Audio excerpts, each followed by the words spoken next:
एक ओवर में लगातार 4 छक्के खाकर वर्ल्ड कप का फाइनल हारना समझ आता है, लेकिन उसके बाद नाइट क्लब के बाहर मारपीट करके अपना पूरा इंटरनेशनल करियर खत्म करने की नौबत ले आना, ये क्या है? ये कहानी है modern day red ball great Ben Stokes की।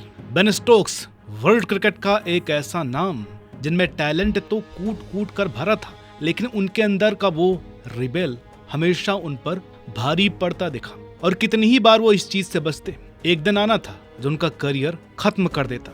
वो 2 बार आए। पहली बार में बेन को कोर्ट ने बचा लिया, लेकिन दूसरी बार नहीं। नमस्कार, मेरा नाम है अनुराग सूर्यवंशी और आप देख रहे हैं क्रिक माइंड। बेंजामिन स्टोक्स की कहानी शुरू होती है न्यूजीलैंड से, लेकिन 12 साल की उम्र में ये अपनी फैमिली के साथ इंग्लैंड आ जाते हैं। इनके पिता रग्बी कोच थे, तो उनके खून में ही एग्रेशन था, इसलिए स्पोर्ट्स के चक्कर में 16 साल की उम्र में स्टोक्स ने पढ़ाई लिखाई छोड़ दी। अपने पिता की तरह उनमें स्किल तो थी, लेकिन रग्बी की नहीं, क्रिकेट की।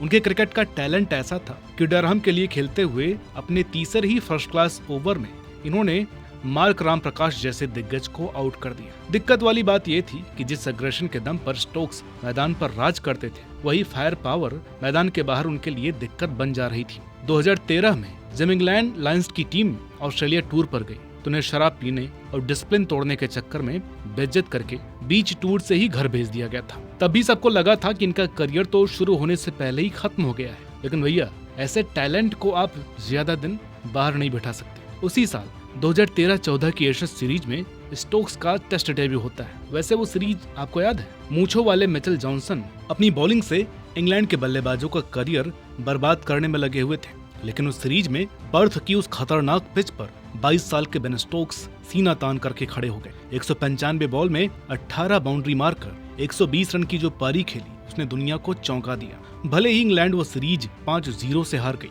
लेकिन पूरी दुनिया को समझ में आ गया था कि क्रिकेट में एक वॉरियर आ चुका है। स्टोक्स की उस पारी की तुलना सचिन के 50 रनों से की जाने लगी, जो उन्होंने अपने पहले ही टूर में बनाए थे। अब आप कहेंगे कि जब टैलेंट इतना था तो ये एग्रेशन की ज्यादतियों और डिसिप्लिन के बंटाधार की दिक्कत आखिर आई कहां से? तो देखिए यार, बेन स्टोक्स की कहानी में एक्सट्रीम हाई है, तो उतने ही तगड़े वाले डाउनफॉल भी हैं। चलिए चलते हैं 2016 के T20 वर्ल्ड कप फाइनल में। ईडन गार्डन्स का मैदान था, सामने वेस्ट इंडीज, और आखिरी ओवर में इंग्लैंड को डिफेंड करने थे 19 रन। किसी भी प्रीमियर डेथ बॉलर के लिए यह आसान काम था, लेकिन फिर कार्लोस ब्रेथवेट ने पहली 4 गेंदों पर जो लगातार 4 छक्के मारे, उसके बाद की वो फोटो तो आपको याद ही होगी, जहाँ स्टोक्स पिच पर सिर पकड़े घुटनों के बल बैठे थे। कोई भी नॉर्मल खिलाड़ी होता तो इतने बड़े स्टेज पर हुई इंसल्ट के बाद डिप्रेशन में चला ही जाता, लेकिन स्टोक्स की मेंटालिटी अलग थी। उन्होंने इस ट्रॉमा को अपना हथियार बना लिया, क्योंकि ये जानते थे कि कमबैक होगा तो दुनिया उनको सर आंखों पर बिठा लेगी, लेकिन कमबैक के लिए जो आग चाहिए होती है, वो आग बेन स्टोक्स से मैदान के बाहर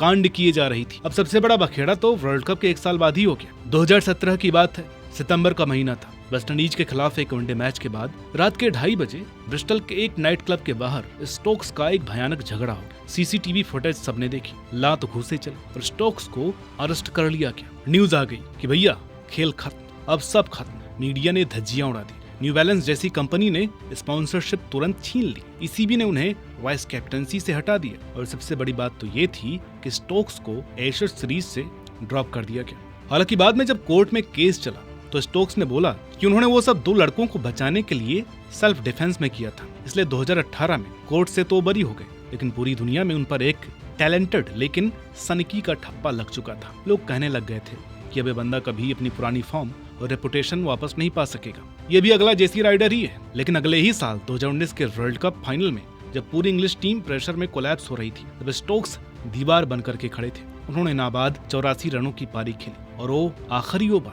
भाई वो तो इतिहास में दर्ज हो गया।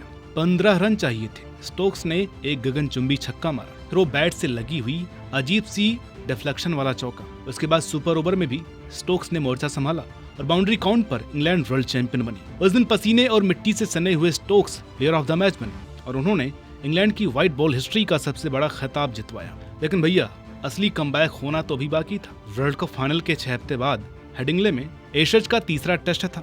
इंग्लैंड हार की कगार पर खड़ी थी। 359 रन चेज करने थे, और टीम 286 पर 9 विकेट गंवा चुकी थी। हार सामने दिख रही थी, लेकिन वहां स्टोक्स ने जैक लीच के साथ मिलकर वो किया जो आज तक किसी ने नहीं किया। PAT Cummins, Josh Hazlewood, Nathan lion, Stokes ने सबको तहस नहस कर दिया। वो रिवर्स स्वीप, वो ड्राइव्स और वो 8 छक्के। जब स्टोक्स ने कमिंस को कवर ड्राइव मारकर जीत हासिल की तो वो 135 रन पर नाबाद थे।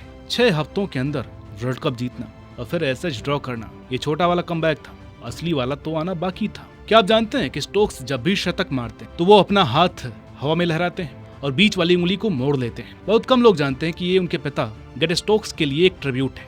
उनके पिता खुद एक रग्बी खिलाड़ी थे। 80 के दशक में रग्बी के मैच के दौरान उनके पिता की उंगली में बड़ी गहरी चोट लगी थी। डॉक्टर ने सर्जरी और आराम की सलाह दी, लेकिन उनके पिता को पता था कि अगर वो रुक गए तो काम नहीं चलेगा। उन्होंने डॉक्टर से कहा कि उंगली का सिरा काट दो, मुझे खेलना है। बेन स्टोक्स का वो मुड़ी हुई उंगली वाला सेलिब्रेशन उन्हीं के पिता के सैक्रिफाइस और उनके हिम्मत की याद दिलाता है। अनफॉर्चुनेटली जनवरी 2020 में उनके पिता को ब्रेन कैंसर हुआ और वो नहीं रहे। इस सदमे से स्टोक्स पूरी तरह टूट गए थे और उन्होंने अपने मेंटल हेल्थ के लिए क्रिकेट से लंबा ब्रेक लिया। लेकिन जब उनकी फिर से क्रिकेट में वापसी हुई तो अंदाज बिल्कुल अलग था।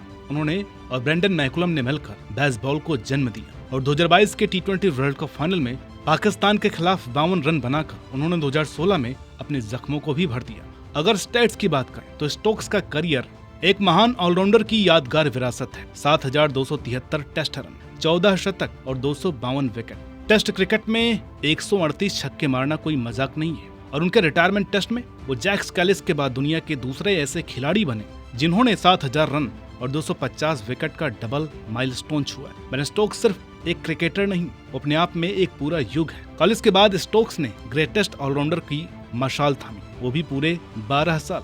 लेकिन शराब और मारकाट उनका पीछा नहीं छोड़ रही थी। पिछले महीने लॉर्ड्स में न्यूजीलैंड के खिलाफ पहला टेस्ट जीतने के बाद जो सेलिब्रेशन हुआ वो स्टोक्स के करियर की सबसे बड़ी और आखिरी भूल साबित हुई। ब्रिस्टल वाली गलतियां जो उन्होंने सालों पहले की थी वो एक बार फिर उनके सामने आकर खड़ी हो गई। हुआ ये कि स्टोक्स और फास्ट बॉलर गस एटकिंसन ने टीम का मिडनाइट कर्फ्यू तोड़ दिया। रात के अंधेरे में वो लंदन के सबसे wild night club Rex Rooms पहुंच गए। खबरें आई कि स्टोक्स बुरी तरह नशे में थे और वीआईपी सेक्शन में रग्बी के दिग्गजों के साथ मस्ती कर रहे थे। लेकिन बात मस्ती तक नहीं रुकी। वीआईपी टेबल्स को लेकर हंगामा हो गया। 125 किलो के एक रग्बी प्लेयर ने एटकिंसन को घूसा मारा जो चूक कर ईसीबी के सिक्योरिटी गार्ड को जा लगा। स्टोक्स भले ही झगड़े में शामिल नहीं थे, लेकिन एक कप्तान के तौर पर जिन्होंने खुद टीम में कड़े नियमों की वकालत की थी, उनका यह व्यवहार बहुत बड़ा ब्लंडर था। इसके बाद स्टोक्स और एटकिंसन को द ओवल टेस्ट से सस्पेंड कर दिया गया और नतीजा स्टोक्स की गैर मौजूदगी में इंग्लैंड की टीम ऐसी बिखरी कि 253 रन से